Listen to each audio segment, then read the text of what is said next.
रमेश और रागिनी की प्रेम कहानी किसी परी कथा से कम नहीं थी।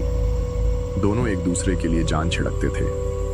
एक दिन रमेश ने रागिनी को एक सुनसान पहाड़ी पर स्थित पुराने मंदिर के पास मिलने के लिए बुलाया। वह जगह अजीब और डरावनी थी, लेकिन रागिनी ने रमेश पर भरोसा किया और वहां पहुंच गई। रमेश ने उसे गर्मजोशी से गले लगाया और कहा, यहाँ से शहर का नज़ारा बहुत खूबसूरत है। रागिनी ने हल्की मुस्कान के साथ उसकी ओर देखा, लेकिन तभी उसने महसूस किया कि रमेश का चेहरा कुछ अजीब लग रहा था। रमेश ने कहा, रागिनी, क्या तुम हमेशा मेरे साथ रहोगी? रागिनी ने जवाब दिया, हाँ, हमेशा, तुम ही मेरी जिंदगी हो। अचानक रमेश ने एक पुरानी डायरी निकाली और उसे रागिनी को सौंप दिया। ये तुम्हारे लिए है, उसने कहा।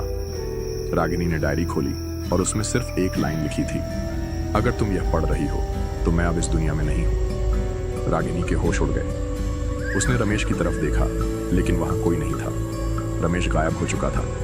उसने आसपास देखा तो महसूस हुआ कि वह जगह एक खंडहर थी और रमेश का नाम एक पुराने पत्थर पर लिखा हुआ था।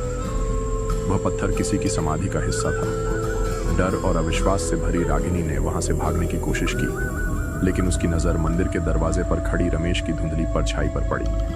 वह केवल एक ही बात कह रहा था, मैं वापस आऊंगा।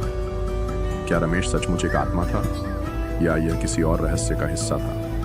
रागिनी की चीखें पहाड़ियों में गूंज उठी और उसके बाद वह कभी किसी को नहीं दिखी।